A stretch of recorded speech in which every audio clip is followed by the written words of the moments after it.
Hello and welcome to the Gen X Dad and his Gen Z Teens podcast. This program takes a lighthearted look at generational differences about all sorts of topics. We explore everything from pop culture to history to relationships to politics, but only in a very shallow level. We don't aim to be controversial or to be the authoritative voice on any topic. We are not social scientists or scientists of any sort for that matter. We're just here to rap about things that we think are important and that we will have fun talking about.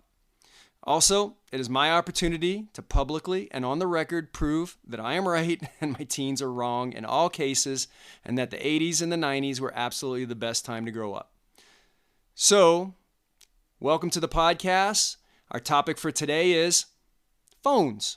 These little devices that we carry around and call a phone, are they actually a phone? Here we go. So, starting out, one of the first things being a Gen X guy, there were no portable cell phones or anything like that in the 80s. Those started coming about in the 90s, and what we did have were traditional rotary phones. All right, so what exactly is this device in our hand that we are so addicted to? Why do we refer to it as a phone? I think with Gen X, your mom and I, other than us calling you, do you guys actually use it as a phone? Do you actually call your friends? No, not really, unless it's FaceTime. No, the closest thing I normally do is FaceTime. Okay, so again, very different than how we use traditional phones. First off, you guys have seen it in the museum, what the rotary phone looked like. Our houses, we usually just had one line, and usually that line, you might have had two phones. I mean, in our case, my parents had a phone in the living room and then a phone in their bedroom. And we were not allowed to use the phone in the bedroom. So not only was it just one line on a phone, we actually had to do it in public in front of everybody. So our calls tended to be a little shorter, but we were doing not face-to-face, thinking about FaceTime. We were actually doing it with our voices. So with that, there was good with that. Limited lines in the house, you got used to speaking to people. Because the other thing that was different, everybody's got their own phone number and their phone and device. We're calling our friends and we're actually talking to their parents in most cases and then asking for our friends. So you got used to talking to adults. Do you guys feel that you're comfortable talking to people on the phone? I would say, yeah. It's just, I think a lot of people my age kind of just view it as unnecessary. Like, if we want to hang out with someone, it's a lot easier to just send them a text than having a whole phone call about it. So unless there's like a lot we want to talk about, it's just way easier just to text it. And if there is something we want to talk a lot about, we can just use FaceTime. And that's usually what we do. Okay, how often do you actually use FaceTime? Not that often. Usually, usually I'll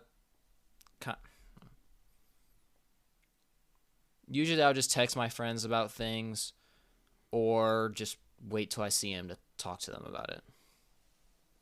Anything from you? I used to use FaceTime a lot, but I don't really anymore. Okay. Now here's what's funny. Because I've been breathing oxygen on the planet longer than you guys, I actually remember when texting started. So again, phones started first.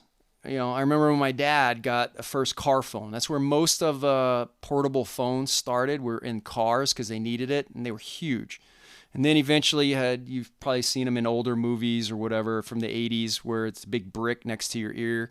And then eventually the phones were pretty basic. And even, but you could call. And we started carrying those around in kind of the late 90s. Then It's funny about the texting now. Initially, I was actually living in England at the time, and they started a lot of texting, and that's where people that I was hanging out with were always talking about texting. And I was dating your mom at the time. And what's funny was when I was telling her this, she's like, that's the most ridiculous thing. Why would I ever sit there and text somebody when I could just call them and talk to them? And it seems now we've flipped, and really not a lot of time where people are hesitant to actually talk when it used to be, when it first started, the opposite. And now, like I said, you guys reach for texting way before you will pick up the phone, right? Well, that's mainly because if you call someone, they might not pick up. But if you text someone, now it's there, and next time they pick up their phone, they can see it. So if you need to tell someone something, and you don't know if they're available, it's a lot easier to just text them instead of calling them. And I think the other thing is with texting, it's like more private. So if you're in, a public place, or even just in, you're not in your room and you're somewhere where other people could hear you, you'd have to then move to a private spot if you want to have a phone call. Whereas with a text, you can just send it and, no one else around you kind of knows, which is nice, especially when you're in public. Absolutely fair point. And again, I think we've all seen, especially like, oh my God, on planes or in whatever, restaurants or something, where somebody is having a conversation on the phone and including everybody because they're talking so loud. I actually very much appreciate that point. What's funny though is I think there's a generational difference where you guys will just continue texting back and forth, whereas I get, after one or two texts, like especially with you guys or with your mom or even with somebody else, I'm like, I'm just going to call them. I'm tired of pressing all the buttons and going through this. What are you guys feeling at? I mean, you're still, if you're texting, it's just like continuous. Do you ever feel the need to pick up the phone and just go like, I'd rather have a conversation? I would say yeah, sometimes. I mean, if it's like a really long conversation, it's either I'll be like, save it until I see them in person, or I'll FaceTime them. But I think just a lot of us are so used to it, and we've all gotten so fast at being able to text, and especially with, abbreviations and stuff, where you can get a pretty good amount of information across, with, not that much effort. Okay, I'll appreciate that. One thing also, I want your take on this. You may have seen this in a text message that maybe went over, because again, sarcasm, comedy doesn't always go across and people can take it the wrong way. There is a benefit to using your phone as a phone because you can actually hear somebody's inflection.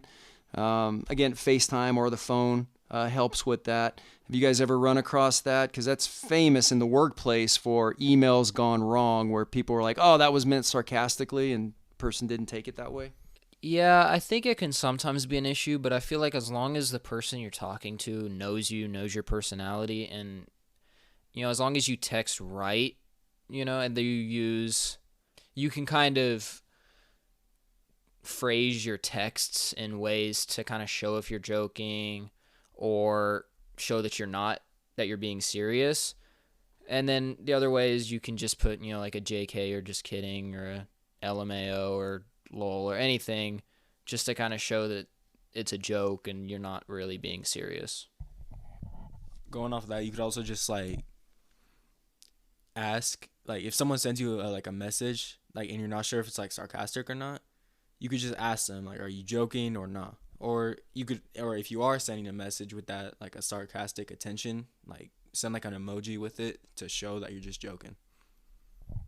Yeah, that's all fair. And I think your generation is definitely better at that and asking that than I would say my generation. I think we're just not on it as much, so we're not as good at it. And then certainly, for guys who are my age, turn of the century, 50, there's certain assumptions that I'm making. And I guess I've seen it also go poorly coming up, watching all of this process. And so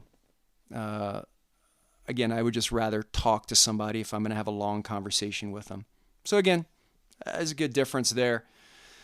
The last thing, though, I want to bring up, and I'm interested in this, and here's my point that I'm going to throw out there, which is I think the fact that we didn't have these devices when I was growing up in the 80s, kind of mid to late 80s, early 90s, I think that made us better at just coordinating, planning, and being a little more adventuresome, partly because we grew up just riding our bikes, showing up at people's houses, or I've mentioned this to you guys before, a group of friends, we would just basically leave school on a Friday and be like, hey, whose house are we meeting at? And just show up there. We didn't necessarily, because it was just harder to coordinate. We just assumed then we'd show up and come up with a plan from there. What I have seen, and you guys have heard me complain about this to you guys, is I think sometimes you're sitting around waiting instead of just go show up at your friends' houses, and I think it would be easier. I think we have this device and we've made it harder on ourselves. Yeah, I think that's somewhat of a fair point, but I think also that texting and having more options, in social media through a phone actually does help make stuff easier, because you can plan stuff out, see who's free, all just through your phone and all right away, rather than having to, call around or go around and see what's going on. And I think the other thing is a lot of it just depends on the personality of you and the personality of your friends. If you really want to do something and your friends really want to do something, then you can figure something out. It's not like the phone's really getting in the way of that. And I think there's also a part of just living in a big city that kind of changes a lot of it too, to where it's not, because obviously you grew up in a small town, so it's it's a little different. It's not as tight knit of a community. Everybody doesn't know everybody, and people can live further away, and there's just also a lot of other stuff to do, so a lot of times people will be busy and have stuff going on. So I think that kind of affects it more than the phones, and I think the phones have actually made it easier to plan stuff, not the other way around. Yeah, you can't just tell everyone, hey, ride your bikes to this person's house. They live 12 miles away. Yes, that's fair, but my point is, I just think the phones have made you guys lazier. It's funny, yes, I did grow up in a small town. There was a little bit of a different dynamic there. However, I just don't think we're using these things to fully engage socially in the same ways that we did in the past. So any parting shots? I don't know. I think just the last point is, I think a lot of people have kind of used the phone as an excuse as to why people my age don't do stuff. But I think there's also a lot of other influences in just kind of how spread out a lot of kind of cities are compared to how they might have been 20, 30 years ago. And I think also the kind of the way parents have changed. Nowadays a lot of parents, will have their kids' location, and I think have been a lot more strict, because I think through media and stuff, there's, I guess, a perception that the world's a lot more dangerous. So a lot of parents get worried and scared, so they kind of restrict their kids, and I think that might have some influence on things. Okay, we'll leave it at that. That's all we have for today. I want to thank my 2 Gen Z teens for indulging me in this enterprise. We've been a little cagey about purposely not really using our names. We'll use them over time. My name is John. We're going to have more content for you and more episodes in the future. In fact, I believe we have enough for a whole year, so get ready. Thank you all. And as they say in Louisiana, laissez le bon temps rouler. That is where I'm from. That is not where we currently live. So I'm going to drop little Easter eggs and crumbs and see if you guys can figure it out. If you like the show, hit a like on it. Hopefully we'll have it set up so you can do a subscription so you know when new content is coming out. And leave any comments about what you thought about today. And again, look forward to episodes in the future. And we look forward to, again, talking about these generational differences that we have and me proving that I am always right.